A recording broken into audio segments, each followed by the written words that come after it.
விஜய் சொல்லிருக்காரு திமுகவுக்கும் டிவிகேக்கு மட்டும் தான் போட்டி அப்படின்னு சொல்லி எப்படி பாக்குறீங்க? அது 2026 தேர்தலில் சந்திப்போம். அதாவது இப்ப வீராப்ப மட்டும் பேச வேண்டாம், செயலையும் ஆட்சியிலையும் செயல்படுத்தணும் அப்படின்னு சொல்லி விஜய் நேற்று பேசியிருக்கிறாரு. இந்த மாண்பு முதலமைச்சருடைய அரசு பொறுப்பேற்ற வந்து தேர்தல் சமயத்தில் சொன்ன வாக்குறுதி மட்டுமில்லாமல் சொல்லாத வாக்குறுதி நிறைவேற்றி ஒரு பொற்கால ஆட்சி நடத்தி கொண்டிருக்கிறார். இந்தியாவிலே எந்த முதல்வருக்கெல்லாம் முதல்வராக செயல்பட்டுக் கொண்டிருக்கிறார்.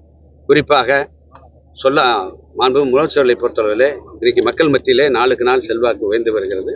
இன்னைக்கு அவங்க எது வேணாலும் யார் வேணாலும் எது வேணாலும் பேசிட்டு போகலாம். எங்களுடைய 2024 மாண்பு முதலமைச்சர் சொன்னார், எங்களுடைய இலக்கு பாண்டிச்சேரி தமிழ்நாடு உட்பட 40 தொகுதியில் வெற்றி பெறுவோம் என்று சொன்னோம். அதே மாதிரி தான் வெற்றி பெற்றோம். இப்போ 234 தொகுதியில் 200 இலக்கு என்று சொல்லியிருக்கார்.